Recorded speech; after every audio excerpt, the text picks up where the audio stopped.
CP team for 2 years now, and prior to that, I worked at a church doing justice and charity. So a big part of what I did was still focused on advocacy, on justice, on making the world a better and more just place to be, more in line with God's vision for the world. So I am delighted to have you all here today and to talk about this year's elections and how we can make a difference and form the world closer to God's vision.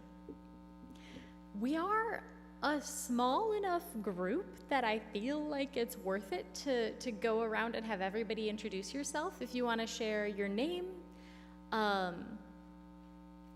the city where you live, and what brought you here today, whether that's your faith community, the League of Women Voters, your neighbor said you had to come, you were bored and you saw a flyer somewhere, whatever it is, what draws you today, both to this space, but also to the work of civic engagement.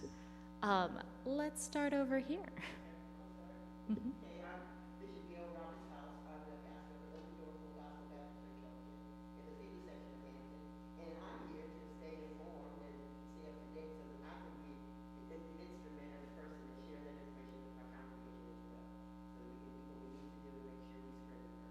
Amen. Thank you, Bishop Gale.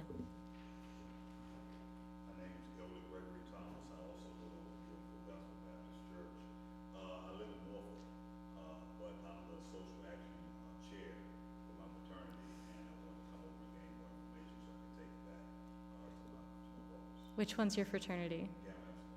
Okay, we've got some Omegas in the office. Actually, my co-presenter is an Omega Sci-Fi, and so I know there's a little bit of a rivalry there. Go ahead, sir.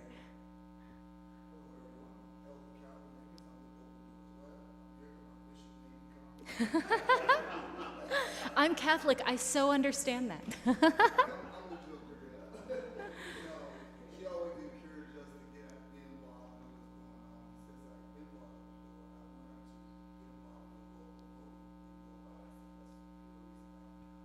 Fabulous. Welcome.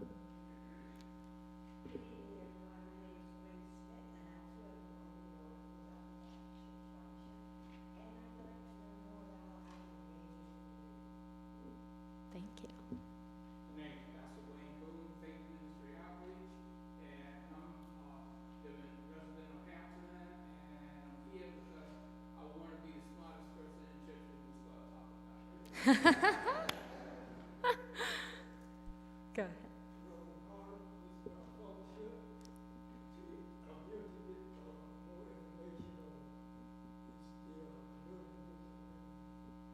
Absolutely.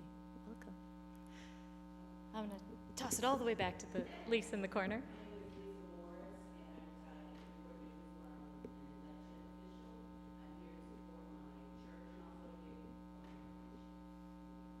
Thank you.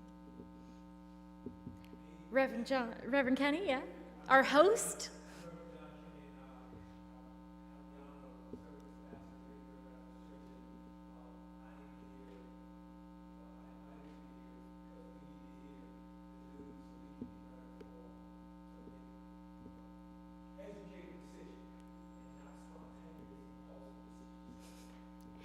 Amen to that, yes.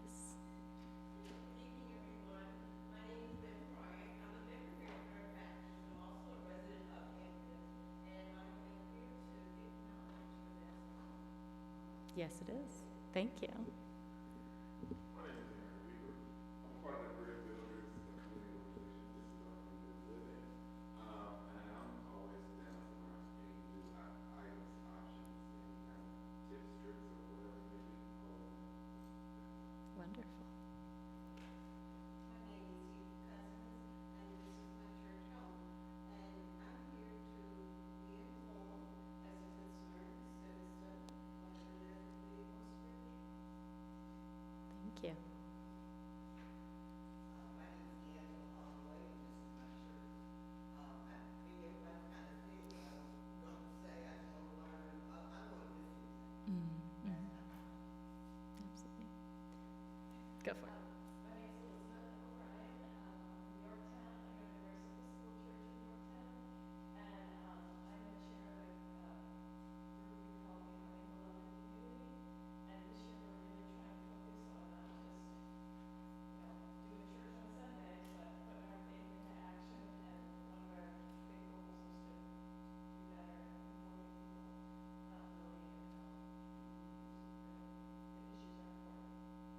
Absolutely.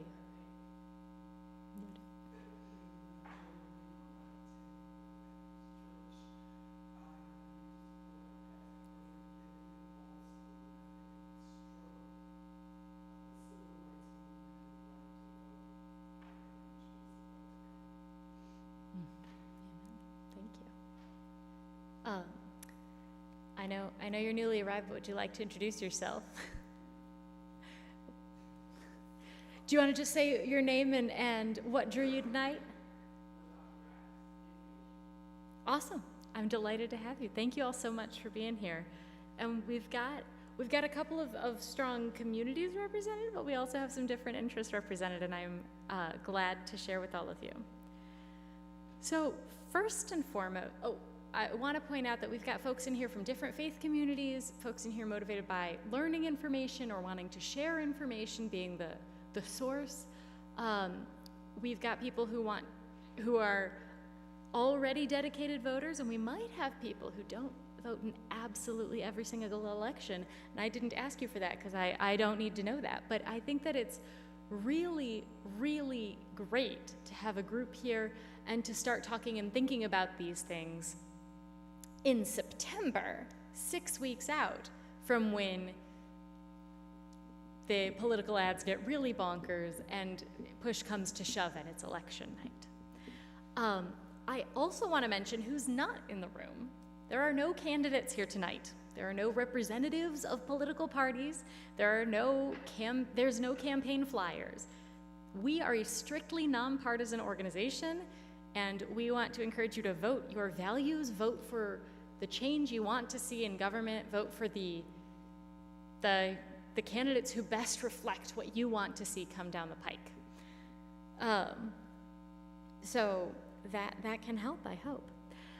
However, I don't want, there was a delightful moment in a television show probably a decade or two ago where someone was holding up a sign and said, "It doesn't matter who you vote for, just make sure you vote." And someone else came over and said, "Actually, it does matter who you vote for. Let's change the sign so it says, no matter who you vote for, just make sure you vote." Which is kind of how I feel. It does absolutely matter who you vote for and what is motivating your voting. Flipping a coin or going in alphabetical order is allowed, but that's not the way to make sure that the change that we want is visible in Richmond and throughout Virginia. So I want to go over a little bit of why this year's elections are so important. First of all, every single seat in Virginia's state legislature is up for election. The House of Delegates is up for election every 2 years. That's the state version of the House of Representatives. And the Virginia State Senate is up for election every 4 years. We don't stagger it. And this year, every single delegate and every single senator are up for election. That means that in any region, anywhere in Virginia, change is possible, which allows for sweeping tides one way or the other. Another factor that makes this even more impressive is that this is the first election since redistricting. You may remember 2020. There was a pandemic. There was a census. The pandemic meant that the census took longer than we thought it would, and that meant that the new district maps weren't drawn by the anticipated time. So last year was our first congressional election in the new districts, and you all already saw how competitive that got and how much that changed things. Even more so at the state government level, at the House of Delegates and state Senate level.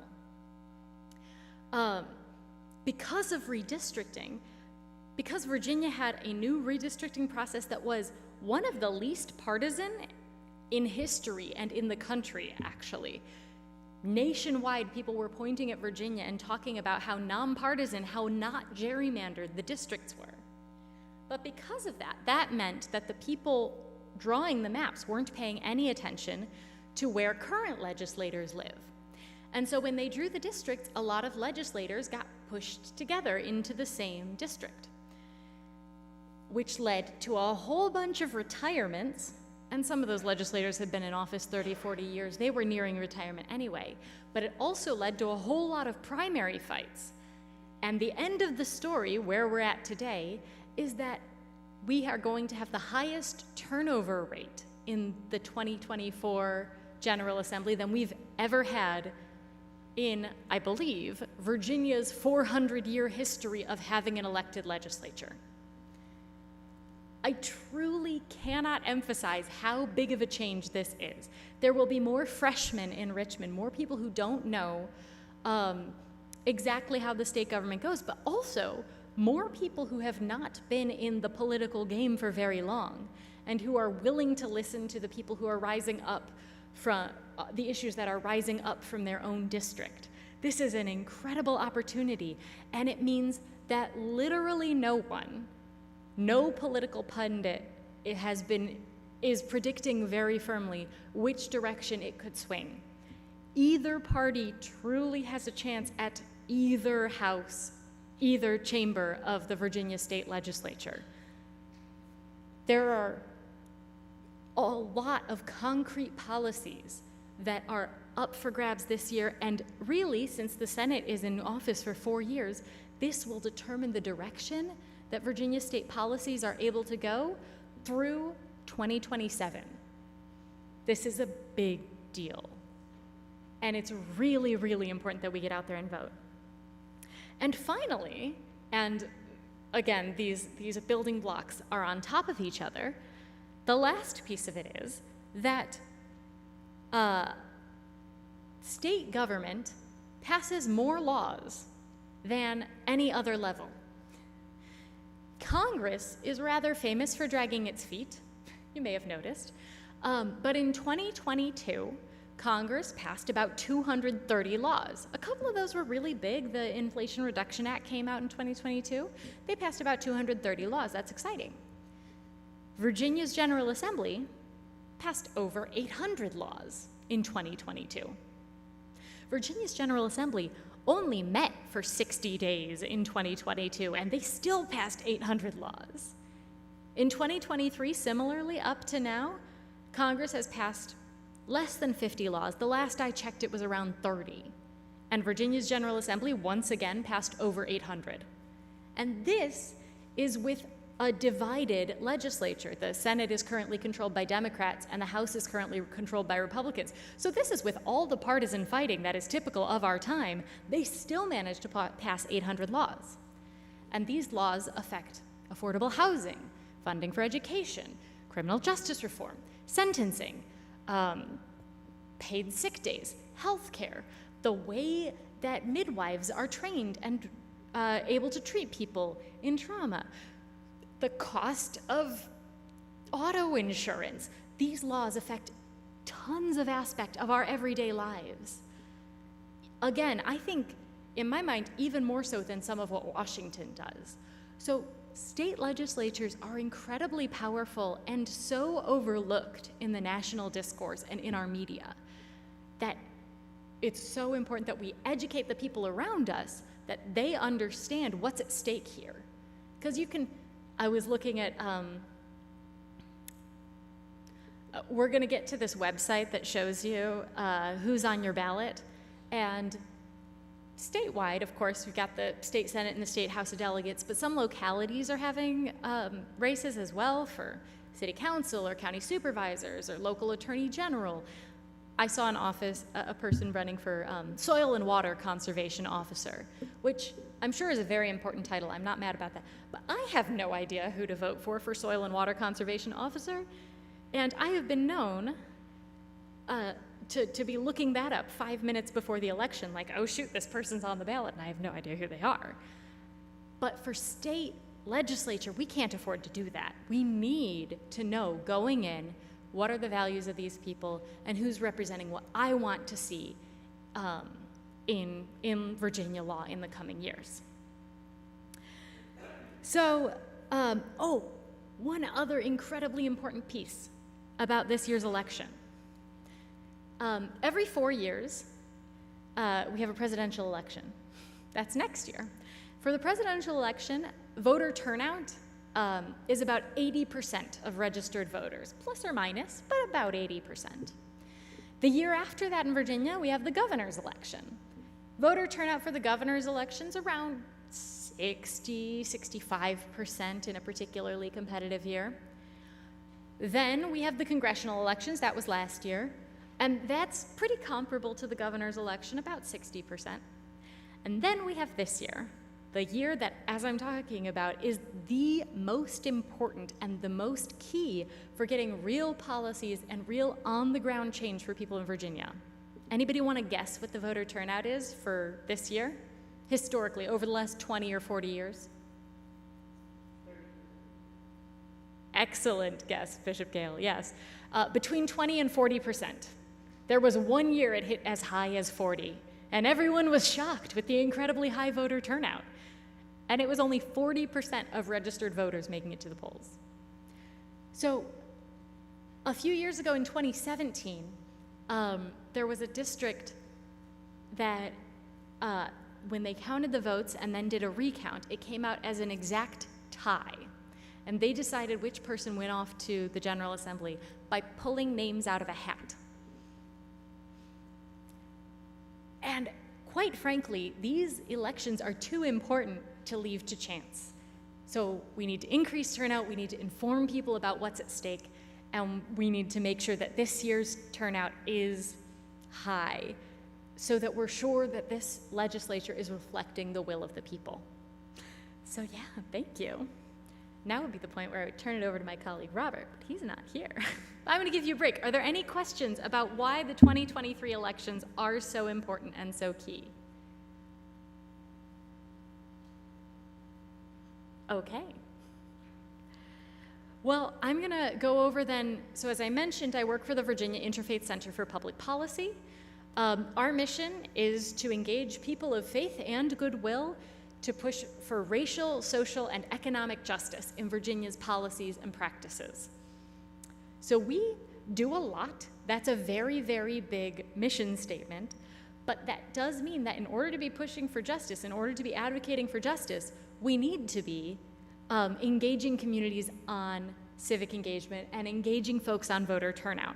So this year, because of all the reasons I just stated, we've got the biggest voter education push that we've ever had in our history, or at least in the history of anyone who remembers, because we've been around 40 years and there aren't any of the original staff members around to tell us, so I'm just gonna go with it. The first piece of that is a campaign we call the 100% Voting Congregations Campaign, and I'm gonna talk particularly to the clergy, but also to everybody else. You feel free to bring this back to your own faith community. Reverend Kenny has already signed the commitment, and when you sign the commitment, you get this very fancy banner.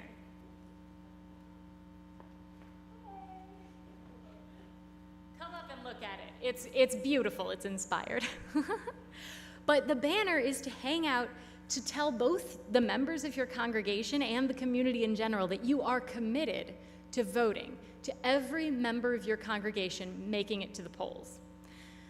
Now, what does that 100% voting commitment look like? Well, we know that you cannot literally walk to the polling booth with every single person in your pew, but you can make a commitment to ensuring everybody's registered, whether that's telling them all to bring their voter registration card to service one day, or asking everybody if they're registered, or whether you want to work with Virginia Interfaith and match your membership list with publicly available voter files so that you can particularly reach out to people who maybe aren't registrars or maybe are infrequent voters. The second piece, actually, where did I put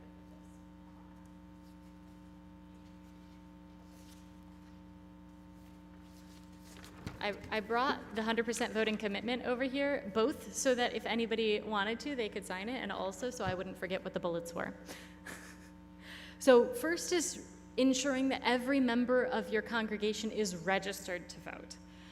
Second is distributing voting information, sharing where people can vote, how people can vote, information about early voting, information about polling places, information about absentee voting, through whatever congregational communication method you usually use, social media, bulletins, newsletters, whatever.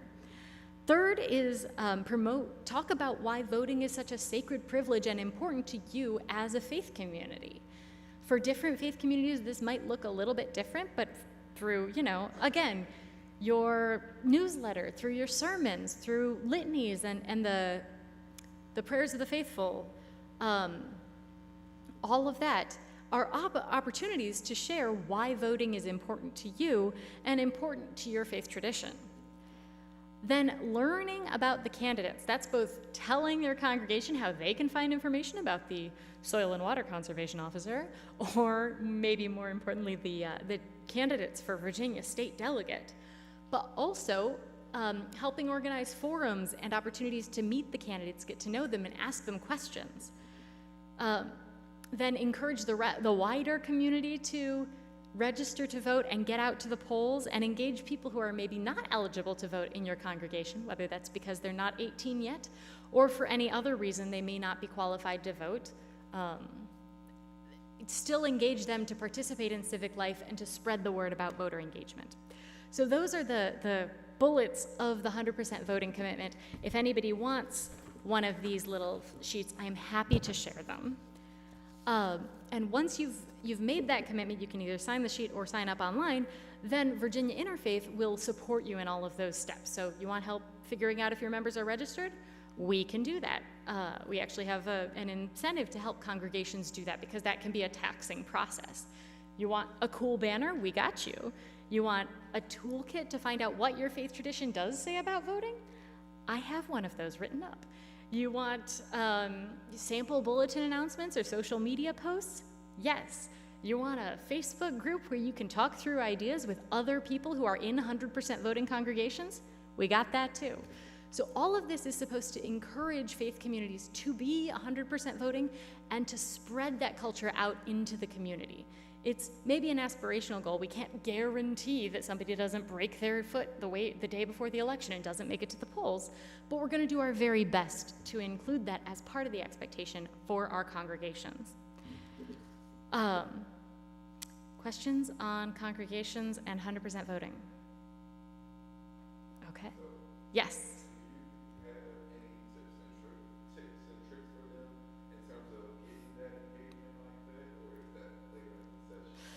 Ooh, I mean, my favorite kind of engagement is always talking to people, right? I think that individual faith communities usually have some pretty strong networks already built in, like me showing up is not going to suddenly get everyone in the community, but you know who's in charge of the choir, and you know who's in charge of the Bible study, and you know who'll do this, and who the network is to get the word out on stuff. When you're plugged in at a faith community, you kind of build up those connections. In terms of getting the voter turnout, I mean, I think that the banner and preaching about it and sharing the news is one important step of saying, hey, just like how some faith communities say, we're not going to eat meat on Fridays, and that's an expectation, and I can't make you not eat meat on Fridays, but as a faith community, we're not going to do that. We're saying, hey, as a faith community, we all vote. That's just the expectation. And then you build it into the culture and the ins and outs. I don't know if that answered your question. Okay, yeah. Yes. Love this. So she's always staying abreast with the registrar's office. Mm-hmm. She always has the deadlines. Yes. She always has the information. She always keeps voter registration forms Mm-hmm. at church. They're available. She always makes sure that we're informed of whatever date the next election is. So, and then we have it on our morning announcements. Insert that kind of information. Fabulous. So we have a person that's in charge of that. Mm-hmm. So basically, she keeps us informed. Make sure we have the information. That sounds awesome. You guys are already 90% there. Like, you're already doing the work. Yeah, I love that. The thing that truly flabbergasted me, though, was the amount of voter turnout in this year's election. So even when everybody's registered, even when everybody's like, oh, yeah, sure, of course. Like, the numbers say still not everybody actually shows up. So that oomph can be really helpful. Now, for you guys, maybe everybody already is voting, and that's fabulous. But then, shout it to the world. I love it. Yes, yes, and I love that. So VICPP is not, that's not a requirement, but we do say things like, help get people to the polls. And as we get closer to the election, we're going to start brainstorming about things like rides to the polls for members and for other community members as well. I love this. Yes. I had mentioned to our associate director about Hunter trying to do Mm-hmm. and she kind of shrugged me off and said, well, we're a very engaged, congregation. Is that really necessary? I don't think it really is. Yeah. At the moment, I was like, oh, why does she say this to me? But what do you think would be a good, like, because now I'm going to go talk to the rector about it. Yeah. I love this. What would you say is, like, even if he says to me, we're engaged. We already do it, yeah. So I think two things. One, because I brought this up to VICPP's board a couple of weeks ago, and one of our board members, she's with the Jewish Community, JCRC, whatever that is, Jewish Community Center. She said, well, statistically, yes, voters only turn out at this rate, but Jewish folks turn out at a much higher rate. And so, like, is it really necessary for the Jewish community, for the synagogues to be participating? And I was like, yes, because for two reasons. One, if it does nothing for inside the congregation, then you're getting the word out to the broader community. You're putting up that banner, and that opens the door for a conversation with your neighbors, with the folks down the street, with other people who aren't voting and are wondering what that is and what that means. And it also says something about who you are. Like, it says something even to the candidates as they're driving down the street and getting to know the neighborhood, and they're knocking on doors. They're like, oh, that church, that synagogue, that whatever they're gonna vote, so we need to make sure to listen to whatever concerns they're bringing to our table. The other thing is, what I just said to Bishop Gale was just that even if, in theory, you have a very engaged congregation, the numbers say odds are very good that not all of them are actually turning out for this election. My day job is in advocacy, as you can tell, but I do swing dancing in my off time. I have a blast. I sometimes teach. And I was hanging out with some of my swing dance friends, and I was like, oh, by the way, Kat, like, don't forget that we've got an election this year. She's like, what? The election's next year. And I was like, oh dear. Oh, my dear friend. No, the presidential election is next year, and that's fine, but you live in a really competitive district. Like, I need you to go vote.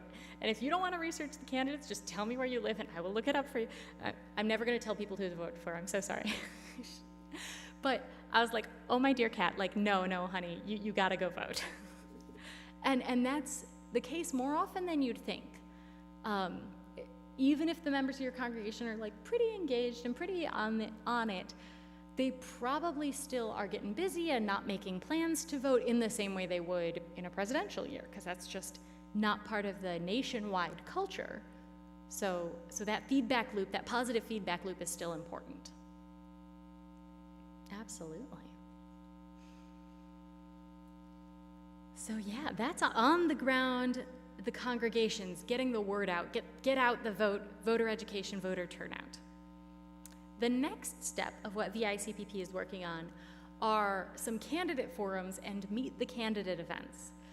Sadly, we aren't doing any in Hampton, Newport News, but we do have one in Williamsburg tomorrow night. We've got one in Norfolk and Virginia Beach in the middle of October. Oh yeah, and then down in Chesapeake at the end of September. So we've got 4 in this broad region. So even if you don't live in those districts, if you know someone who does, send them our way, because meeting the candidates, like I said, meeting those candidates, asking them questions, and I would highly encourage you to look up if there are candidate forums in your region, because getting to know the candidates on the issues, you can look at their website all day, but their website probably says 3 sentences. It says, hello, I'm a good person. You should vote for me. This is my party. And then they have maybe a 4th sentence that says whatever their passion issue is. And that's often it, because they don't have a ton of time to dedicate to the website. They're focused more on interacting with voters. So getting to those forums and asking candidates questions can really make a huge difference in terms of getting to know them. Another thing we're working on this year is canvassing. So we have been So candidates canvass. They go knock on doors and say, hello, will you vote for me? We just want to go canvass, knock on doors, particularly in areas with historically low turnout. As I mentioned, not who people voted for, but whether people voted is public information. So we can look and we can see, this neighborhood, folks only tend to vote in presidential elections, maybe. Maybe they're that 40% of voters that votes in presidential and not in the statewide elections. So let's go knock on their doors, remind them they have an election, and ask if they have a plan to vote.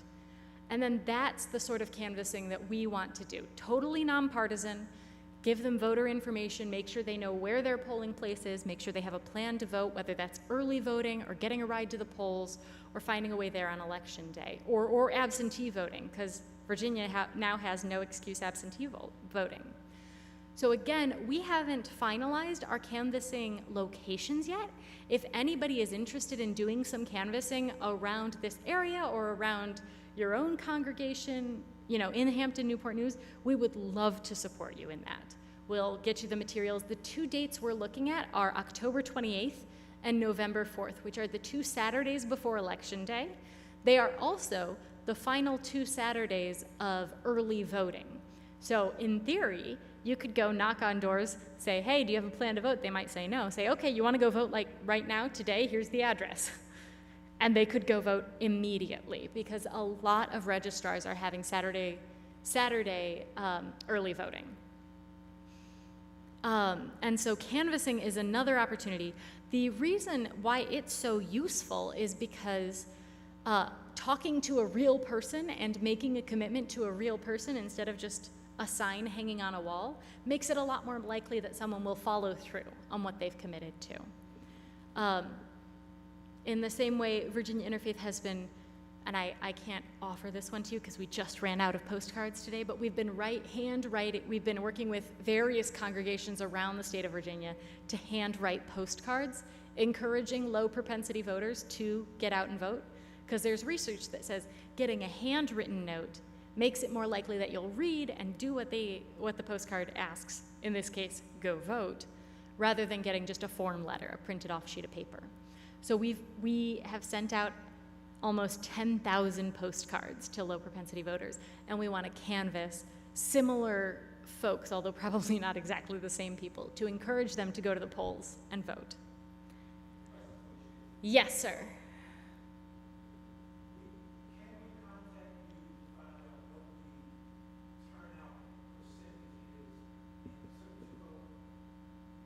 Probably. I know that the answer is less for a lot smaller than a zip code. I know we could run because when we're putting together those canvassing lists, right, we're looking at, okay, who are registered voters and what are turnout rates? In theory, we could do that for a whole zip code, but most of the time we do it for an area that would be easier to walk, so maybe a neighborhood or something.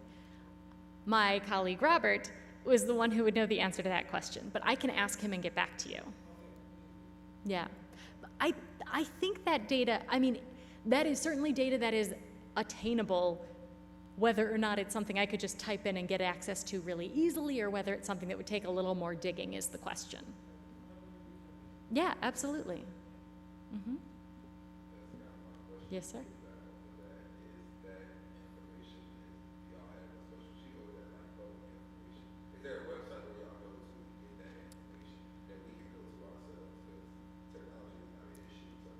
Yeah.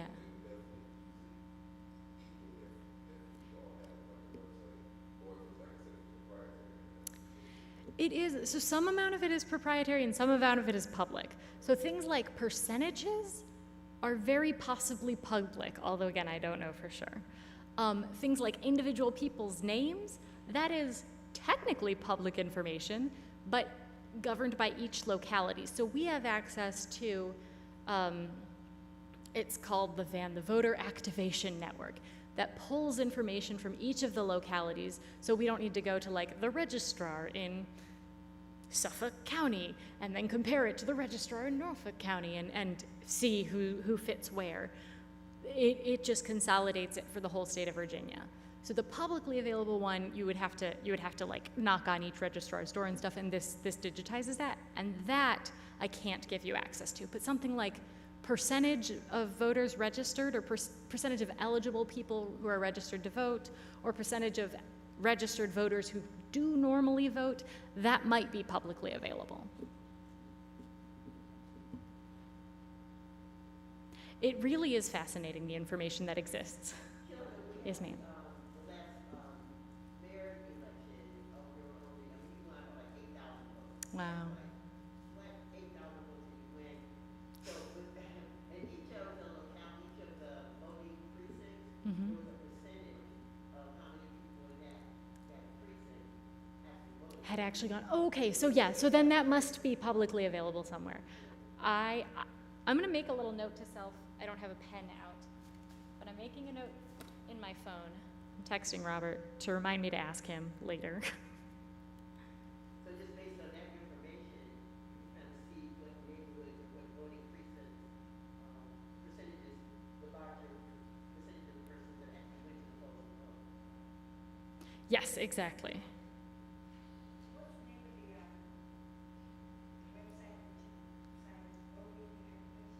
Voting Activation Network is the name of the software. Yeah, and we get it through the Virginia Civic Engagement Table. You can look them up if you like. They're lovely.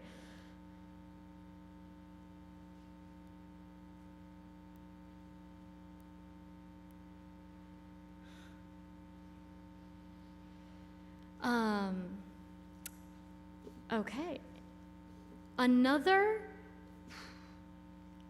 fun website that actually do most folks have a smartphone?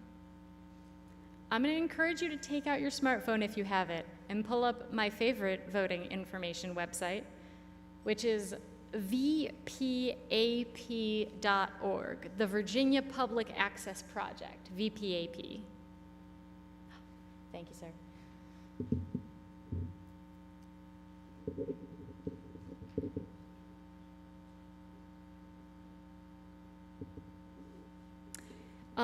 And VPAP,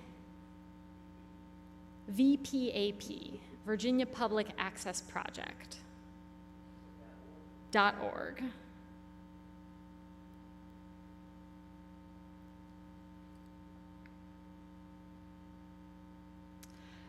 You'll see this fun screen and it says enter your address. What an inviting thing to do. So I'm going to go ahead and plug in my address.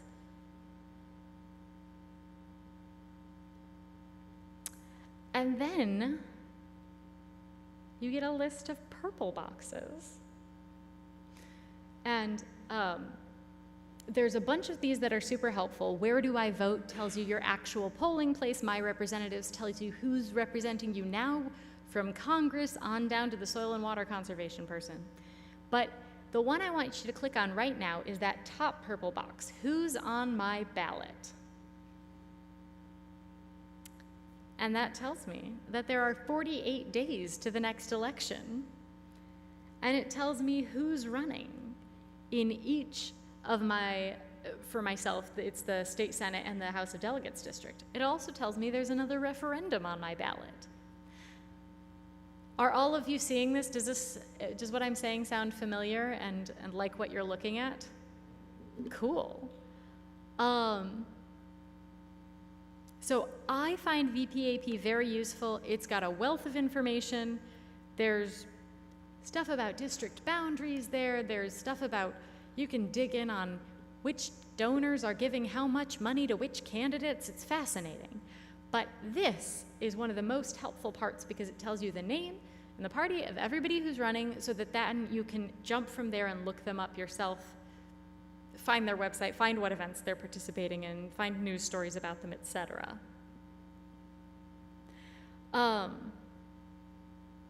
Yeah. All right. I want to mention just a couple other things. So, as we have heard, Gail already knows all of these resources for your church, but there's a couple of other important things that I just want to share with you all. One,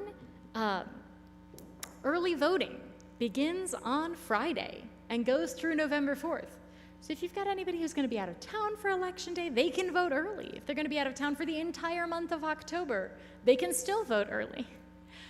Virginia also has no excuse absentee voting. So you just request an absentee ballot and you get an absentee ballot. No questions asked. You don't have to prove that you've had a medical emergency or why you're out of town. You just ask for one and you get one. Another very cool thing that Virginia has now is you can do same-day voter registration. So if you are not registered to vote, or if you know someone who is not registered to vote, they can go to the polling place during early voting or on election day, and they will get a provisional ballot to cast. They still have to fill out the voting registration paperwork, but once it is affirmed that they are in fact an eligible voter, then their ballot will be counted just like everybody else's. And so you do not have to register. The voter registration deadline is October 17th, I believe, right? But if you don't remember to register by October 17th, you can still go vote later in October or on election day, which is November 7th. So spread the word. All of these are fabulous tools because we want to make the vote as easy and accessible as possible. We have fought, there has been too much of a struggle in this country to make voting accessible, and it is important that we take advantage of these opportunities now. Okay, that's the whole presentation. The goal was to do breakout groups. I feel like this space is not ideally configured for breakout groups. They aren't exactly like folding chairs we can maneuver. So if you'd like, we can stay in one big group, or we can break out into a couple of smaller groups, and I can give breakout group handouts to people. What are you thinking? That was sort of my inclination as well. Okay, let's stay in one big group. You all have the agenda plus, as it were, so you know what I'm going to ask about anyway. First of all, I already took you to VPAP to go through who the candidates were because I knew the website, and that way we made sure everybody got access to it. Could I ask what state Senate districts are you all in? Oop, that's not correct. In fact, let me start here. I'm going to pull up the map. Pardon? Yeah, go ahead. 23? Awesome. Is everybody in 23? Okay. That works too. I'm pulling up because I just want to confirm who's where. All right, so there's some fun stuff happening in this area. I would guess most folks would be either 24 or 23 or 21. All right, so 24, we have a candidate forum. Well, no, it's not a forum because both parties didn't attend, but we have a Meet the Candidate event tomorrow for District 24 in Williamsburg, so you are invited if you happen to live in District 24. Well, you're invited if you don't too, but it'll be less interesting. District 23, let's see, was there a race for 23, or is she running unopposed? She's running unopposed, yeah. That was a really competitive primary, so that makes sense. But District 21 looks like it's pretty competitive. Who else running? Anyway, yeah, Williams-Graves versus Dolmo.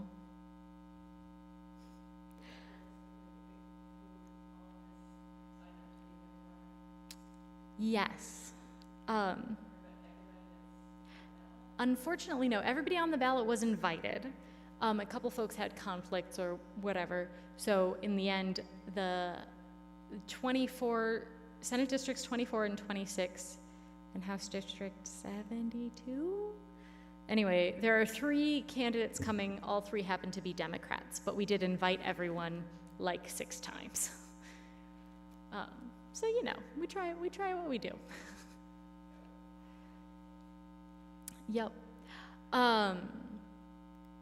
So I want to say, so like now that you've seen who the candidates are, you can kind of get a sense, and then look also at the House of Delegates race, and you can click through to see, whether whether there's a particular swing in the district, whether historically they've voted Democrat or Republican, whether it's how tight the pundits are predicting the race to be. But then you can also choose to help with voter turnout. So I think next we're just going to go around the room and invite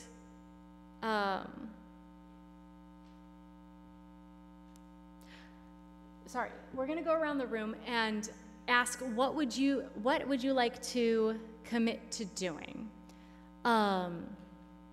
Would you like to help your congregation become 100% voting? Would you like to, help with canvassing? And you could do canvassing in your own neighborhood, in your church's neighborhood, grab a group of people and carpool over to a different neighborhood, and Virginia Interfaith will help provide the resources for that as well. We also have, as I mentioned, VICPP posts on social media about the elections and civic engagement, or other ideas. All are welcome, and I'd just like to hear what folks are excited about and interested in, and then we can do follow-up with all that. So, I don't know, can we go around the room in sort of a similar pattern to how we did before? Would that be all right? All right, so what is inspiring you, Bishop Gale? Love it. Ooh. And is that for the whole temple? Yeah. All right, we can.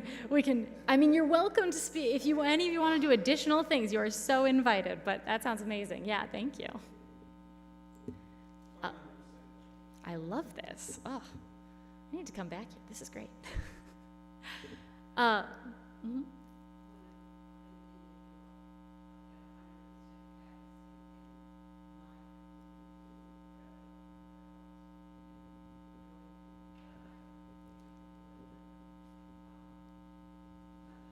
Yeah, that is, because there's a difference in terms of,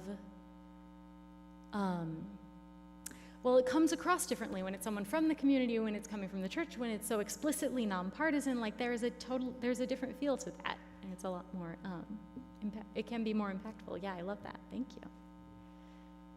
you. Now I'm just going to bounce around a little. Yes, go ahead. Mm-hmm.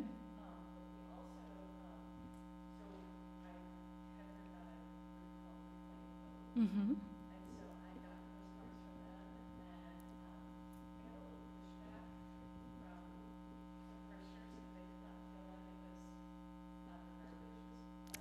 Oh, okay, yeah.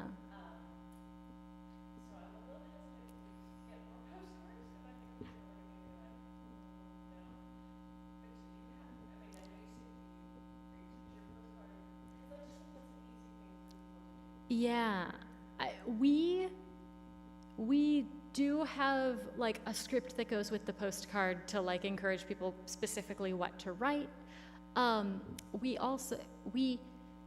We worked with the Center for Common Ground on it. I don't know if that's the same as Reclaim the Vote or if it's a little bit different, but okay. But we actually pushed back. They had some pieces of their script that we were not comfortable with, so we changed it. Well, we talked to them and we said, hey, look, we're going to do 10,000. How would you feel if we changed it? And they said, okay, we trust you. And that's what we did.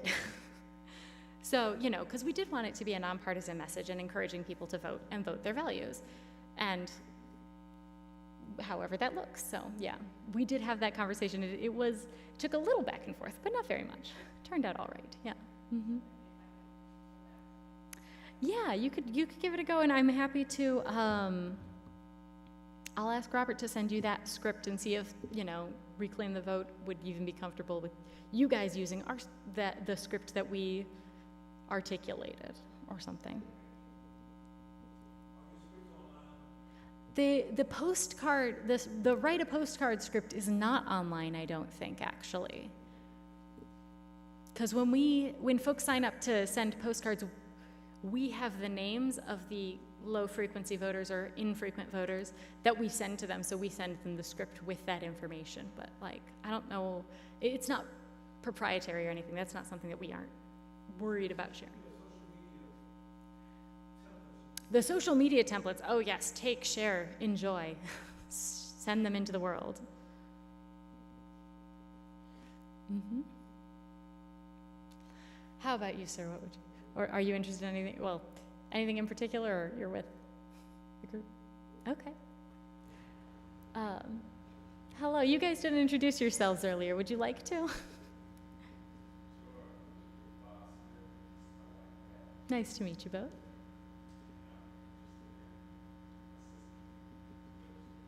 Mm-hmm. I love that, yeah. And it's so easy. Oh, one piece of the presentation that I didn't touch on, because I talked about same-day voter registration, but actually there's also online voter registration. So if somebody has a driver's license or a Virginia state ID, you can just go online and register them right there. Or they can register themselves online, and then you don't need, that is a really simple way to smoothly transition.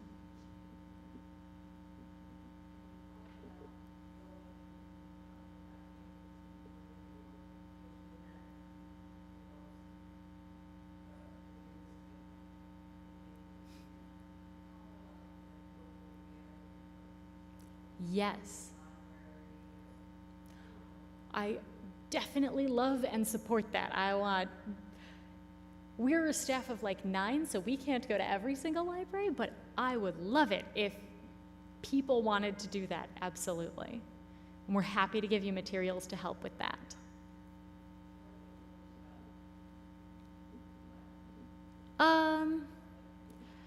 Always wise to call and check with the local library.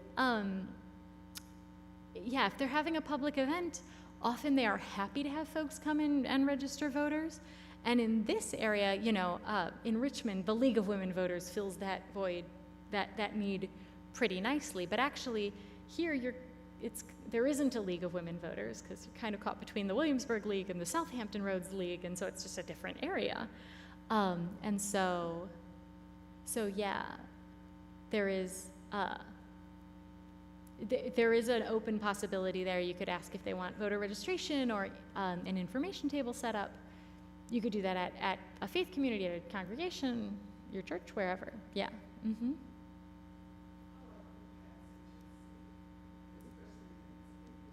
Mm-hmm.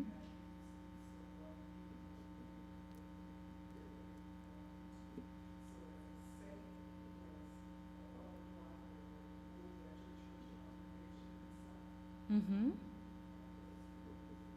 Yeah.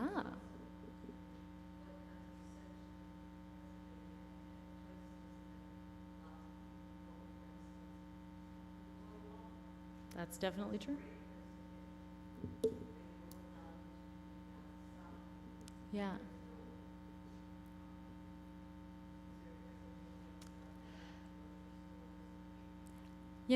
Other folks on our team might know, and I'm putting a star next to it so I remember to follow up with you. Did you register online? Do I have your email address?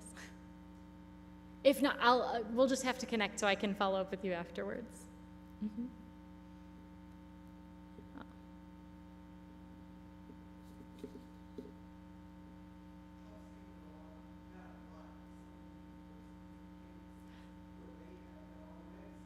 Yes.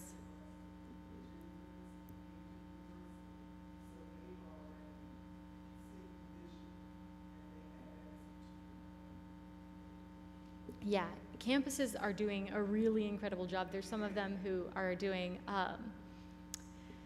there's an organization called Campus Voter Project, and we've got someone on staff Terry, who works specifically with higher ed and campuses. And so she's in touch with the Campus Vote Project people, but they have plans to get 100% of college campuses registered at least to vote, and many of them voting, which is pretty cool. They do some great work. Yes?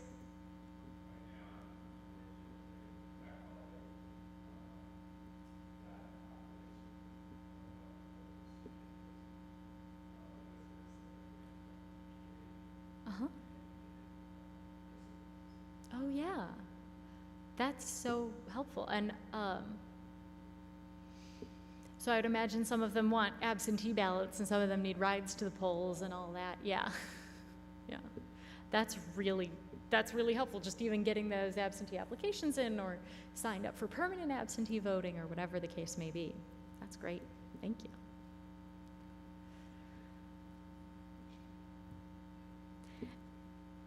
Any other burning ideas that folks want to share or talk about or commit to?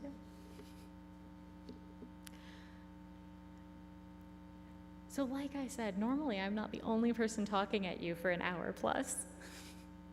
I hope that you're doing all right. Do not hesitate to interrupt me. But yeah. I'm gonna go ahead and dive in, and we'll wrap up early. We won't take 2 hours. But I want to talk about I want to talk about just. So I've said, voting your values is important, and building the kingdom of God and building a world that's more like the one God envisions for us. But what does that actually look like? And I've mentioned Virginia Interfaith's mission statement, working for racial, social, and economic justice. And again, that's great words, but what does that actually look like? So I'm going to dive in a little on what Virginia Interfaith's priorities are for the coming year and have been for the past few years, so you can sort of get to know who we are and what we do. Because the truth of the matter is, we are going to be there in Richmond no matter who wins this year's election. And we are going to be going up to the Capitol building, and we are going to be pushing for a better Virginia. And so we've got these priorities in mind. Some of them will be more possible if one party or the other takes over, but all of them are things we value and will continue to work on. So first on the list is criminal justice reform. So Virginia Interfaith was a huge part a few years ago of ending the death penalty in Virginia. We were the leaders on limiting solitary confinement last year. This year, we're seeing what else can we do to improve the criminal legal system.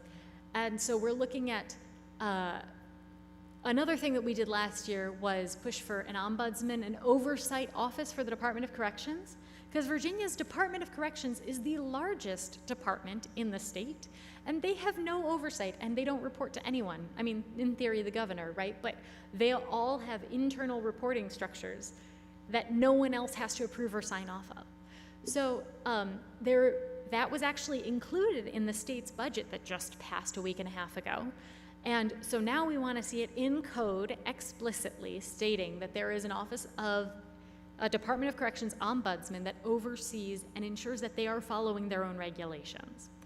This is a simple safeguard and has bipartisan support, so we have a lot of excitement about that going forward.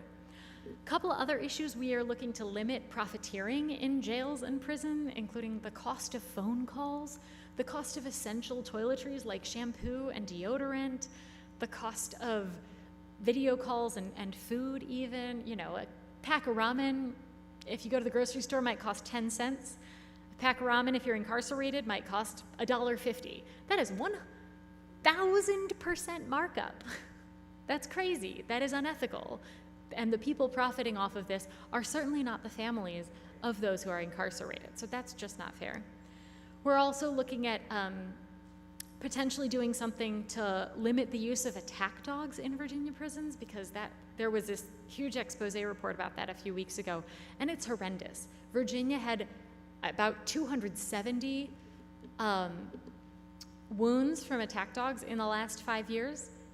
The next highest state had 15, 1-5, versus our 270. So clearly we're doing something wrong. Clearly there are things we can be doing better. So there's a bunch of issues around this. Also looking at reducing sentencing and things like that. Lots of possibilities, but a lot of things within the criminal justice reform umbrella. The next bucket is health equity. So, oh, sorry, yes, ma'am.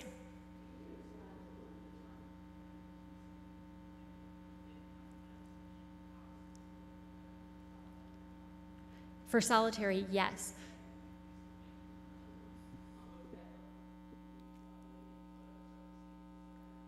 Absolutely. Totally.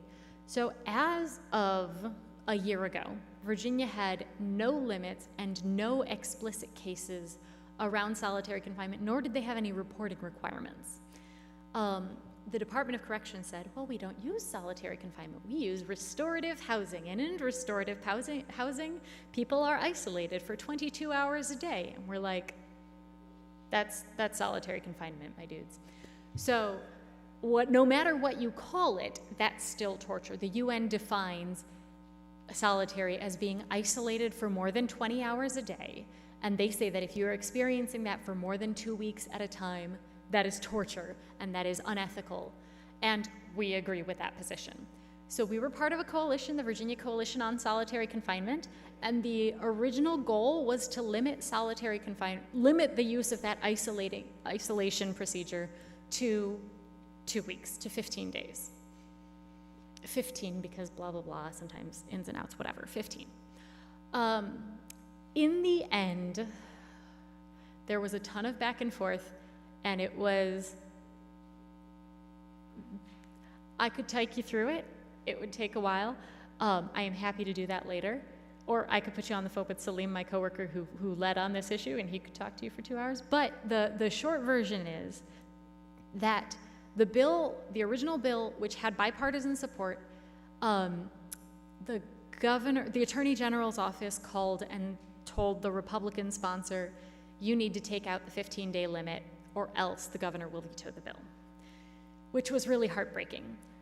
So then we continued the negotiations, and in the end, what we got was you must have more than 4 hours out of cell social programming time, which means that this at least does not fit the UN's definition of solitary confinement anymore. It's not what we wanted, but it is a step forward. So I still say that Virginia uses solitary confinement, even though we're not technically fitting the UN's definition, but there are limits on it now. It is at least less torturous and slightly more humane. And this is not the end of that fight. That's something we are going to continue coming back to.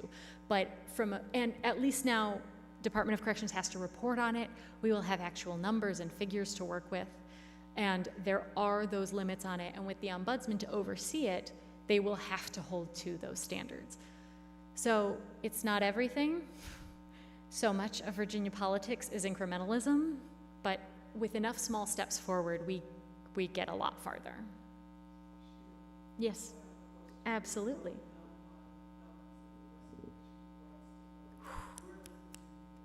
Oh, we were hugely supportive of that constitutional amendment to automatically restore voting rights once someone had been released and served their time and had paid their price to society.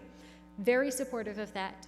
And will be supportive again next year. We know it's going to be introduced again. We will support it again. That died last year. Last year was a really depressing year for a lot of our issues. We got like 4 things passed, but we were supporting 15 things. So, you take what you could get in a divided legislature. But yeah, absolutely. So that's that kind of bucket. There's always more to do, always more to talk about. And I am happy to continue answering questions. But I do want to touch a little bit on health equity as well.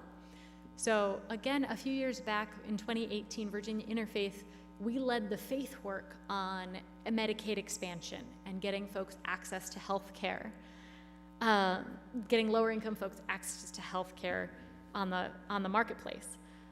Recently, our most recent priority has been around maternal health and maternal mortality. So last year, one of the bills we did get passed was allowing midwives to use life-saving drugs to prescribe and then administer life-saving drugs in labor, because if you're in labor and you're hemorrhaging, you do not have time to drive 40 minutes to the hospital. You need medicine now. So that is one of the bills that passed. Another really important bill that we've been pushing the last 2 years and we're bringing back again this coming year with bipartisan support is requiring implicit bias training for healthcare professionals who work with in the perinatal space. So that's OBGYNs and folks who deal with pregnant mothers and folks who deal with childbirth, because the disparities in terms of health outcomes and mortality are so absurd, especially in the US in general, but especially in Virginia. So we want to see every healthcare professional who comes into contact getting that implicit bias training so that they are aware and conscious and less likely to make those errors.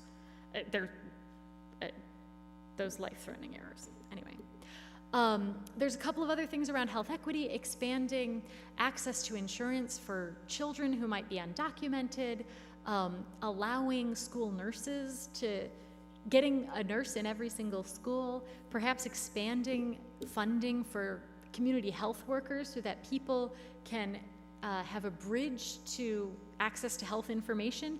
A lot of other things we're exploring, but those are some of the big ones we're working on next year.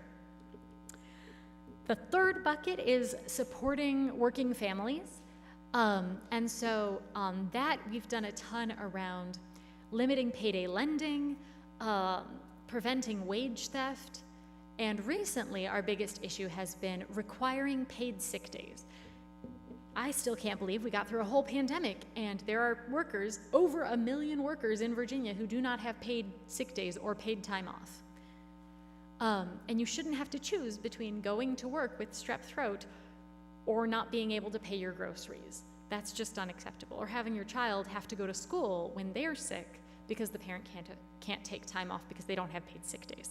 So that is something that we are definitely working on. We're working on things around supporting families with childcare and child labor laws. And there's another one that I can't remember. But there's another one in that category. But again, that's another big category that we are looking at and working on. And finally, my favorite category is affordable housing, which is an issue everywhere in Virginia. There is just not enough housing, and not enough of it is affordable and able to be paid for by the people who actually live in that community. So we've supported the Virginia Poverty Law Center and the Virginia Housing Alliance in terms of putting more money in the budget to build affordable housing, putting money in the budget for rental vouchers similar to the federal Section 8 program, but a state version, money for first-time home buyers, and potentially also working on tenant protections, supporting people so they don't have an eviction on their record and don't get kicked out of their homes. Additionally, this year we're working on an initiative that would allow faith communities to build affordable housing on property they already own, instead of it being, we're calling it Yes in God's Backyard because we think that's catchy. But in any case, as I said, all of these issues are important to Virginia Interfaith. All of these issues will continue to come up, and we know we'll be working on the vast majority of them. Again, we're only 9 people, we can't do everything, but we'll be working on a lot of these major issues come January. So, shameless plug, mark your calendar now. January 17th is VICPP's Big Advocacy Day. We call it our Day for All People at the General Assembly. You get a chance to go meet with your delegate, meet with your state senator, talk about these justice issues and other issues that are important to you, and learn what's happening down there and how you can bring this justice work back to your community. It's 9 to 3 most of the day. We usually have a bus from Virginia Beach that makes a stop in Hampton, so hopefully we get that again this year, but that's the plan. Yes.